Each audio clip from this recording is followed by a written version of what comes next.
পুরীর জগন্নাথ দেবের রথযাত্রার সঙ্গে মিল থাকলেও বিষ্ণুপুরের মাধবগঞ্জের রথ উৎসবের রয়েছে নিজস্ব বৈশিষ্ট্য ও শতাব্দী প্রাচীন ঐতিহ্য। এখানে রথে আরোহণ করেন না জগন্নাথ, বলরাম ও সুভদ্রা। পরিবর্তে মল্ল রাজাদের আমল থেকেই একই নিয়মে পিতলের ঐতিহ্যবাহী রথে বিরাজ করেন শ্রী শ্রী রাধা মদন গোপাল ঠাকুর জিউ। বৃহস্পতিবার ভোর থেকেই হরিনাম সংকীর্তন, শঙ্খধ্বনি, উলুধ্বনি ও ভক্তদের জয় গোপাল ধ্বনিতে মুখর হয়ে ওঠে বিষ্ণুপুরের মাধবগঞ্জ এলাকা। 361 বছরের ঐতিহ্য মেনে শুরু হলো মাধবগঞ্জ 11 পাড়া রথযাত্রা উৎসব। ইতিহাস বলছে 1665 খ্রিস্টাব্দে বিষ্ণুপুরের মল্ল রাজাদের আমলে রানী শিরোমণি দেবীর ইচ্ছে মাধবগঞ্জের প্রতিষ্ঠিত হয় পাথরের পাঁচচূড়া মন্দির। সেই মন্দিরে প্রতিষ্ঠাতা করা হয় শ্রী শ্রী রাধা মদন গোপাল ঠাকুর জিউকে। একই সময়ে নির্মিত হয় পিতলে সুদৃশ্য রথ। সেই থেকে আজও একদিনের জন্য নিয়মের ব্যতায় ঘটেনি।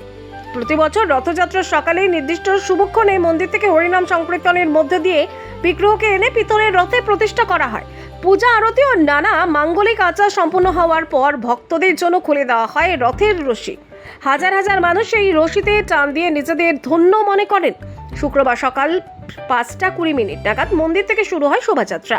ভক্তদের কীর্তন, ঢাক, খোল, করতালের তালে রাধা মদন গোপাল ঠাকুরকে নিয়ে যাওয়া হয় পিতলের রথে। পরে বৈদিক মন্ত্রোচ্চারণের মধ্যে দিয়ে সম্পন্ন হয় বিশেষ পূজা ও আরতি।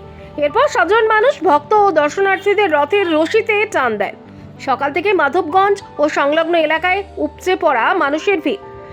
শুধু বিষ্ণুপুর নয়, জেলার বিভিন্ন প্রান্ত এবং পার্শ্ববর্তী জেলা থেকেও বহু পুণ্যার্থী এই ঐতিহ্যবাহী রথযাত্রায় যোগ দিতে আসেন।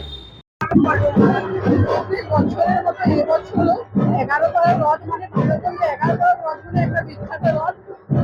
প্রত্যেক বছর আমরা খুব আনন্দ সহকারে পালন করি। এই রথের জন্য আমরা ওয়েট করে থাকি যে কখন এই রথ আসবে, কখন আনন্দ ফুর্তি করবো। এই আমাদের সোজা রথ থেকে উল্টো রথ পর্যন্ত টানা 8 দিন 9 দিন ধরে আমাদের পুরো মানে প্রোগ্রাম চলতে থাকে। আমরা নাম সংকীর্তন করি এবং রথের সবচেয়ে বড় ব্যাপার এই সোজা রথের রথের রশি ধরে টান দিই। এটি 1665 খ্রিস্টাব্দে রানী শিরোমণির সাহায্যে এই রথের সূচনা হয়েছিল। এটি মল্লরাজাদের আমলের মন্দির। এই মন্দিরের আকার অনুযায়ী এই রথেরই সেই 5টি চূড়া বিশিষ্ট এই রথ। আমাদের আজকে এই রথের সূচনা হয়েছে। রথ টানা হলো এই নদীর আমাদের রাজভোগ হবে গোপালের, পোলা ভোগ, সাদা ভোগ হবে না। নদীর পর আমরা পূর্ণ যাত্রা এই নগর পরিক্রমা উল্টো রথের দিন আমরা আমাদের প্রভু সকালে রথ টেনে রাত্রে নগর পরিক্রমা 361 বছর প্রায় পুরাণ মতে।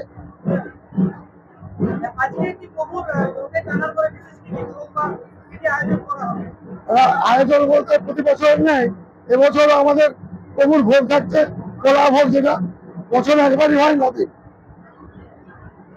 আবার রাত্রে আমাদের 8টার সময় আবার রথ করা হবে।